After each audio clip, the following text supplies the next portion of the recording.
Hunter Biden is indicted on 9 tax charges in California as a special counsel investigation into the business dealings of President Joe Biden's son intensifies. One America's Daniel Baldwin dives into the details. Special counsel David Weiss slammed Hunter Biden with a 9-count indictment Thursday evening, alleging the first son engaged in a 4-year scheme to not pay at least $1.4 million in self-assessed federal taxes. Paul Kamenar of the National Legal and Policy Center is with us. Paul, the indictment laid out that Hunter Biden, and I think this is key, willingly engaged in this scheme to withhold his taxes. This is a long time coming. What is your general reaction? Well, I was very glad to see it. Like you said, it was a long time coming. They had charged him with tax violations back last summer in that Delaware case. They were trying to make a sweetheart deal. And thank God for the 2 IRS whistleblowers. And thank God for the federal judge in Delaware who did not sign off on this sweetheart deal that they wanted to sweep it under the rugs. So after that, as you know, Merrick Garland appointed David Weiss as special counsel so that he could file these charges in other courts other than Delaware. And as he did, he filed in California.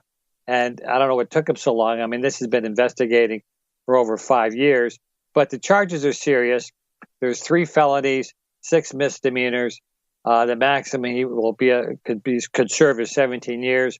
Although that I don't see that happening. If he's found guilty, or even if he pleads guilty, I see him getting at least 1 to 3 years in prison. Paul, the amount of money that Hunter Biden spent on pleasurable actions is relatively startling. His shopping list, between 2016 and 2019, he withdrew more than $1.6 million from an ATM. He paid nearly $700,000 to quote-unquote various women, and nearly $200,000 for adult entertainment. It documents he made this money from Ukraine, Romania, China. Begs the question of, how did he get this money? Where was it coming from? It feels as though that there are a lot of unanswered questions that this indictment kind of opens up the can of worms. Yeah, you're right. I mean, from the hearings and the investigation that the House was doing, we do know that a lot of this money, up to maybe $50 million, came from foreign sources, from Ukraine, from Russia, from Romania, and therefore this was all laundered through various LLC corporations, and some of this ended up with Joe Biden. And that's the key here is the other side is saying, well, this is all Hunter Biden's problem. You can't show Joe Biden was getting any money. Well, number one, that's not true. And number two, under the bribery laws, even if your family gets the money and not you, that still counts as a bribery charge under federal law. Well, Paul, it's interesting in that sense. Weiss emphasized the investigation was continuing, it was ongoing.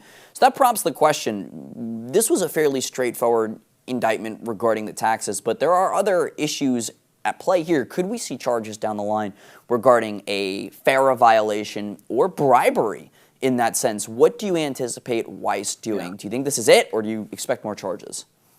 No, I don't think this is it. Like you said, it is ongoing. And we've been arguing for the last 3 years that Hunter should be charged with a FARA violation. That's the Foreign Agents Registration Act, for doing the bidding of all these foreign companies. And so that's still on the table. But, the statute of limitations is kind of running out on that. In terms of bribery, yes, there's a lot of implication here that this money was used to buy influence and influence Joe Biden's administration.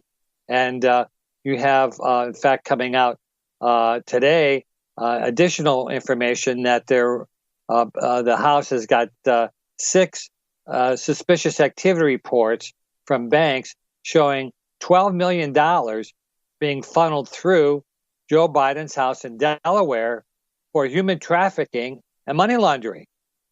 Excuse me, what's going on there? So these are other charges that are out there, but there's more here, and I think the House is going to now have more impetus to continue with their investigation as well as their impeachment inquiry that's coming up. Paul Kamenar of the National Legal and Policy Center. Sir, we appreciate you breaking it all down for us here on One American News. Thank you very much. Thank you for having me. For all our viewers asking where One America News is heading in the future, we would like to introduce you to OAN Live. OAN Live is the best way to stay up to date on all of the hard-hitting, straight-shooting, national and international headlines. And the best part is, OAN Live is only $4.99 per month. All the credible, honest, unbiased reporting One America News offers at a fraction of the cost of cable. Just go to OANN.com to easily sign up for OAN Live and stay informed.